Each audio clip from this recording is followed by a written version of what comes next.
This is Alan Boris of Kenai Peninsula College, and this is the second lecture in the section territory for Anthropology 325. Nibena, knowing where you are.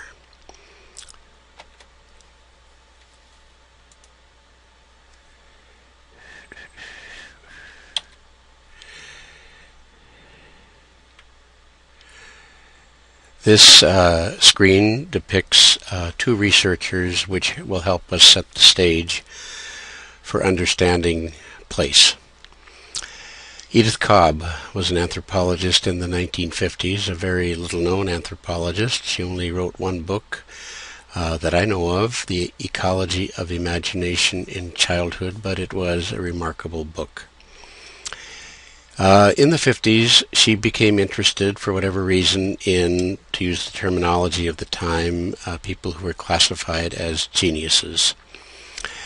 And she was interested, or became aware, that when confronted with a difficult problem or an issue in their lives, usually it was had to do with their work or their what they were doing, they tended to gravitate to the place they lived when they were 11 or 12 years old. Sometimes in their mind, but sometimes actually going there, walking around. And she probed this, and she further discovered that these people had an incredible ability to draw a detailed map of the place they lived pre-puberty, 11, 12 years old. The fence where they climbed through to raid Mr. Jones' garden, the climbing tree, the fort in the woods, always the fort in the woods. And she sort of shifted from studying geniuses to understanding this idea and found that everyone that she studied, not almost everyone, had that ability to gravitate in their mind and to have a sense of place of where they lived when they were 11 or 12 years old. I can do it. I've done it with classes here at Kenai Peninsula College. I'd have people draw that map, and almost everyone has that ability to draw that map. A few exceptions are people who were grew up in military families, and the military bases don't have that same organic sense. But by and large, people do. Bonding to a place. A environmental psychologist named Paul Shepard then took that idea of Edith Cobb and developed it into in a chapter in a book called Nature and Madness, in which he surmises that people bond to a place at that age, 11 or 12, much like bonding to mother. An infant bonds to mother or primary caregiver. A bond that is subconscious, that is deep, that is felt, and occurs to a place, not a person. I always think of that fort in the woods where you're out there in the evening, it's getting dark, and you're absorbing, whether you know it or not, the smells of the earth, the way the air feels, the way the light hits, and that's always with you. It's always with you. If you were to fly on an airplane to wherever and strike up a conversation with a stranger sitting next to you, inevitably you would get to the questions of where are you from and what do you do. We spend a lot of time in education with the what do you do part, and we should. Vocation, what's your job? Training for job. But we also need to recognize the where are you from part. Where are you from? Where's your place? The ecology of imagination in childhood helps form that place, but it also is with us as adults. Where are you from, and the identity of where you are from. And certainly part of that is the place, but part of that is formed by traveling over the place.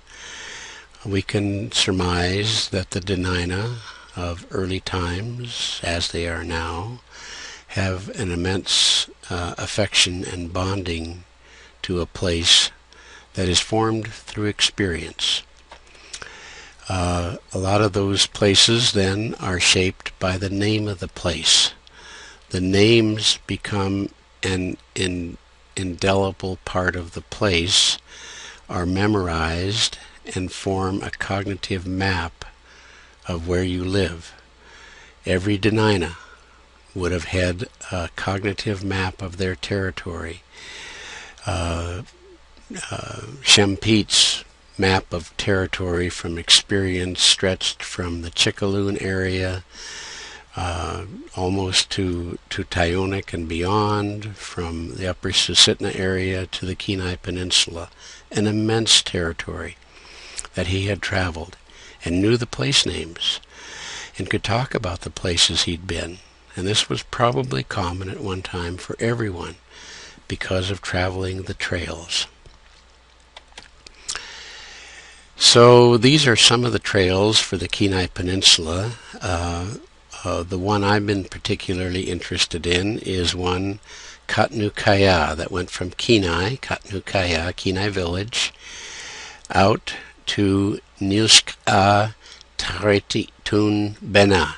Trails intersect lake, out here in what today we call the Swanson River area. From there, trails intersect lake. You could go north up to Point Possession. You could go up through American Pass up into the mountains, or you could come down the Moose River down to Kenai. There also was a trail I didn't put on this map that went from about in this area across by Batanentan Bena. Trail goes beside it lake to Custodian Bena to Skilak Lake. And there probably were other trails, certainly in other parts of Dena'ina territory. In the Susitna area, there were trails. There's the well-known Talakwana Trail in the inland area by Lake Clark. Trails do more than just get you from one place to another. Trails bond you to the place. Travel by foot, or by snowshoe, or by human-powered means gives you great insight and understanding of your place. This is Trails Intersect Lake. I think it took me 2 days to get out there by skis, and this was in the evening. The sun was going down, looking toward the east, toward the Kenai Mountains. Traili Yaganan, the Good Land Mountains. There's my camp. As I recall, it was pretty cold. I keep retelling the story. It gets colder and colder, but I think it was a pretty legitimate 15-20 below. There's my sleeping bag.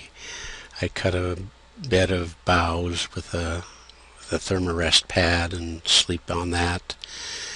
And there's my skis, there's my sled, here's my campfire, my stuff.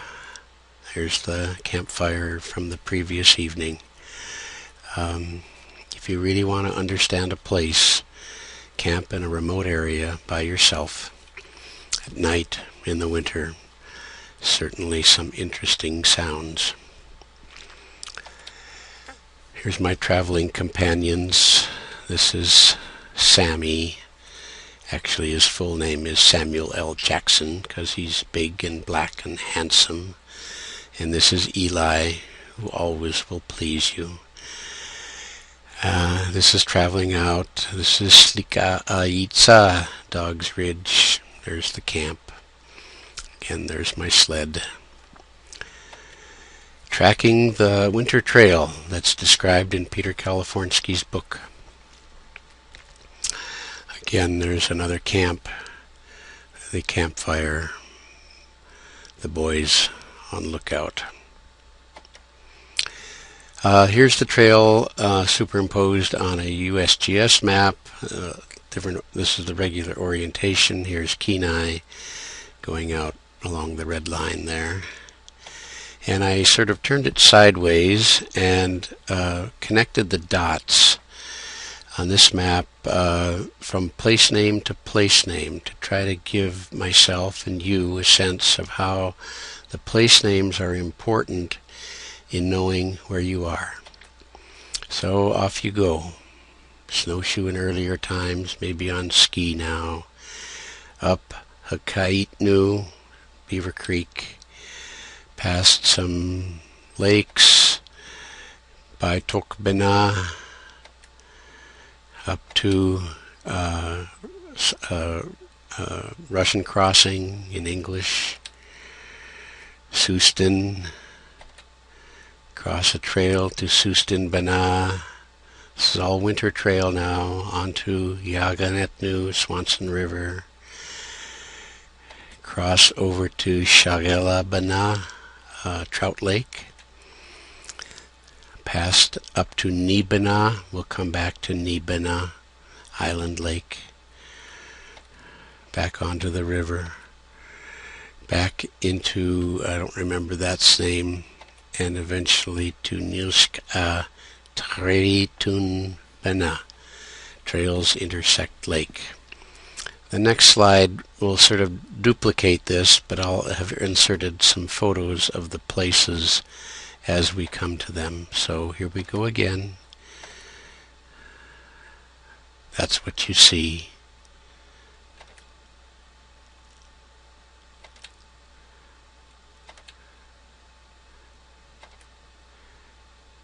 I've got pictures of all of these places, but I haven't inserted them all yet.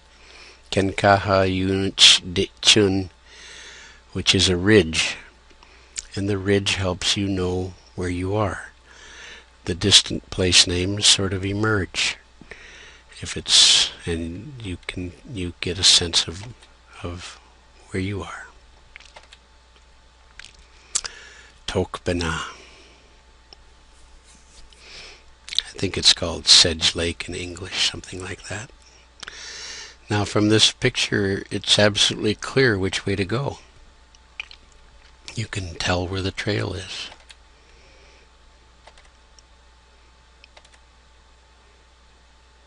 Again, you know where you're going across that lake.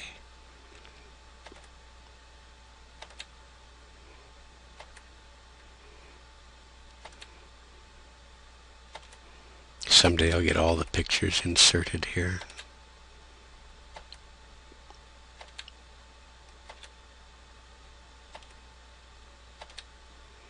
And finally, back to Nuska Tretun Bena.